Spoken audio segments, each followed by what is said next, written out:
So this is going to be a video lesson on section 8.4. I'm going to break it down into two different parts. So this is going to be part 1 of section 8.4, which is all about radicals.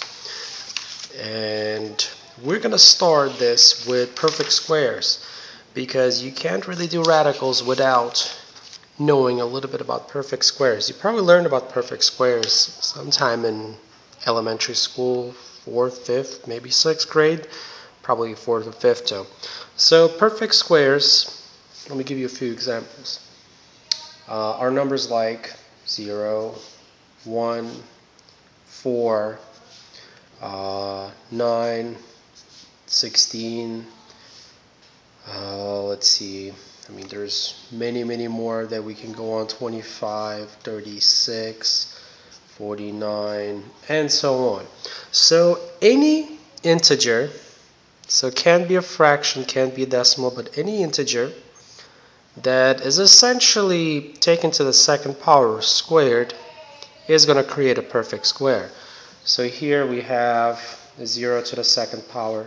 Here we have a 1 to the second power, a 2 to the second power, a 3 to the second power, a 4 to the second power, 5 to the second power, 6 to the second power, 7 to the second power, and so on. And obviously this could have been negative 1 to the second power, negative 3 to the second power, negative 6 to the second power. You would have gotten to the same result. So this is why positive, negative doesn't really matter. So any integer, when taken to the second power or squared, creates perfect squares. So that being said, so just keep that in mind. We're going to go ahead and talk about radicals. Now, you've probably seen radicals before. They're nothing new. There are several types of radicals. We are going to do most of our work with the square root. This is what it looks like. You've probably seen it before. A square root is a type of radical. It's, I guess, the simplest power of a radical because the radicals or the roots come in different powers. The square root is called a square root because it's a root to the second power. Now that second power, the 2, isn't written there normally because that's the base form of the root. So just like we don't write the exponent to the first power because that's the simplest form, it doesn't really do anything. We don't write that 2 over there because squared root is the simplest form, but this is what's implied when we say it's a squared root. You can have a cubic root, you could have a root to the 4th power, you could have a root to the 5th power, and so on. They increase up to, well, I guess infinity. We're not going to deal with many of those. Specifically, we're going to deal with the square root today, and down the line when we do section 8.6, we'll deal with the cubic root as well. But for right now, you only have to worry about this particular type of a root, the square root. So I like to think of square roots as the anti-perfect square. The square root will cancel out a perfect square. Now what do I mean by that? So here's an example. Let's take any of the perfect squares that we listed up here, so which were, right over here. From that set, let's take this number 4. It's the simplest one. That's not a 0 or the 1. 0 and 1, not very interesting, but because the perfect square is that number itself to the second power. So 4, so let's do this. So square root, again, I'm not going to write that 2 here because it's implied that it's there. It's a squared root. Square root of 4. 4 is a perfect square, which means we can write it like this. I haven't done anything to this problem yet. I just rewrote the 4 in its exponential form. Now what a square root means when you apply a perfect, or you put a perfect square underneath it, is that the actual squared root and the power to the 2, they cancel out. So they cancel themselves out. So all you get is just a 2. So if I were to do another example here, if I took another one of our perfect squares, I'll utilize 16 and I'll utilize 49. So if I were to take the square root of, let's say, 16, I can write that down as such. Correct? I can definitely do that. So in this case, you will have the roots, the square root and the power to the 2, because again, it's kind of like, it's not written, but it's implied that there is a second power to that particular root. They essentially cancel themselves out. And again, you just get a 4. And if you were to do it to a 49, take the square root. I'm going to stop writing that 2 there because it's implied.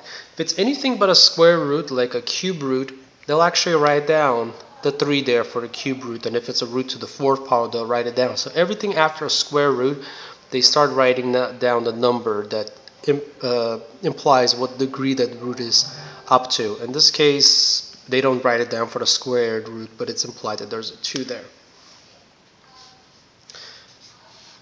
And that's a 7 squared. Again, the square root will cancel out the power to the second power here, and all you're left with is a 7.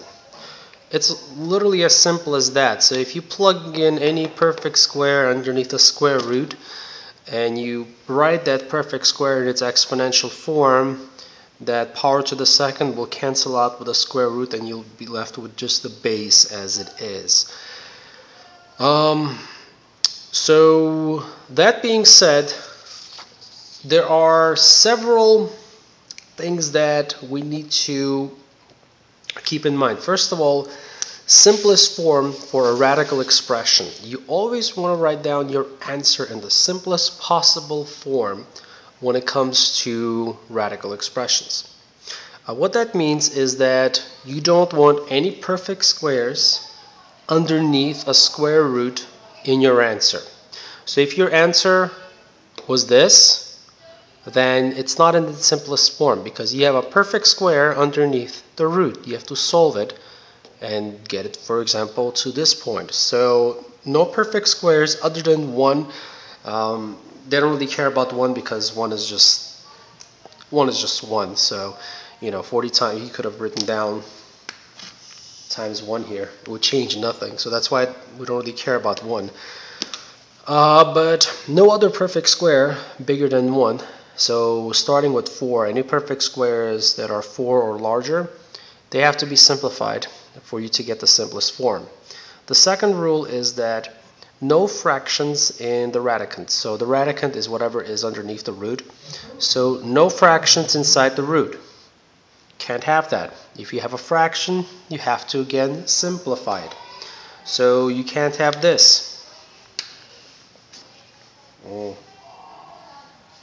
They don't want this as your, for example, answer. 1/2. Have to simplify that. You can't leave that as an answer. So no, don't do that. And the last one is no radical appears in the denominator of a fraction. So they also don't want this. For example,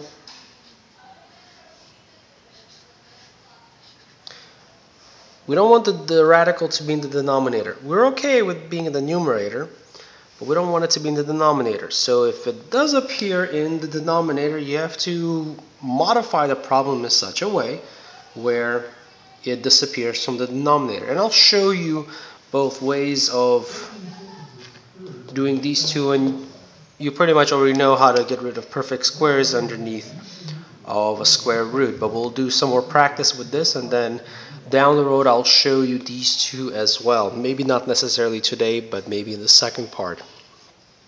So what are we going to do today? So today we'll do a few practice problems, starting with one of the properties of radicals. The first property of radicals is the product property. Now what does that mean? Here's what the product property implies. If you have, for example, square root of a times b, and you don't have to write down the multiplication symbol. The product property of radicals says that you can break these up and write them down separately, each with its own square root. So you can do that. That's within your right. That's one of the properties of radicals. This is the product property. Just a has to be greater than 0. We don't want 0 or any negative integers underneath the square root. It's one of the rules, so you have to follow that. So a and b have to be greater than 0. In all the problems that we do here in the book and the class, we're going to assume that whatever variable is underneath the square root is greater than 0 automatically, so you don't have to worry about it. But no zeros or no negatives they can't be present underneath the square root. So let's do a number or an example that has a constant in it. So 4x underneath the square root. Well, we can break it down like this. Now we can't leave this as an answer, because if you remember, one of the rules was you can't leave any perfect squares inside the radical, and 4 is a perfect square. So this is not the simplest form, but it's okay. We know how to deal with that. I can write it down as this. And when that happens, I can go ahead and cancel out the root with the power. So then I'm left with just a 2 times the root of x. So if this was a problem for you, this would be the simplest form, and that would be your solution. Let's do an example. Let's do this one, which is root 32. So what do you have there? You don't have a perfect square. 36 is a perfect square, 25 is a perfect square. That's not a perfect square. So what do? Well, you use the product property and you break it down. There are a few ways you can break this down. You can either break this down as 16 times 2, or you can break it down as 8 times 4. The book wants you to do that, but when I did this in class, a lot of students came up with this. So I'll do both of these as a solution. So if you were going with this one, 16 times 2, you break it up because the product property of radicals allows you to. And this is a perfect square. It's 4 squared.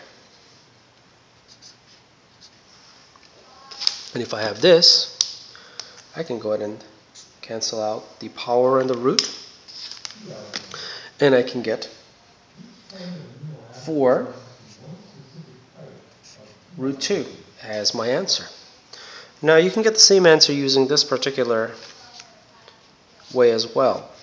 Here I have to break it down one more time. The 8 can be written as 2 times 4, so I can break it down into 4 different parts. As this, as this, as this. And my apologies, I'm running out of room there.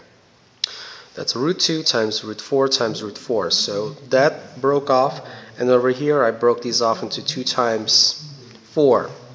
So once I do this, I get root 2 times 2 to the second power. So I'm writing down the 4 as 2 squared, because it's a perfect square. This 2 right here, it's only to the first power, and the first power cannot cancel out a root, so it stays. But the others,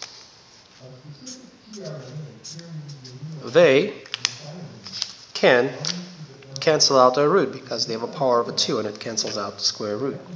So you're left with root 2 times 2 times 2, which equals to, over here, root 2 times 4, and we typically write the constant before the root, so the final answer is this, and the same.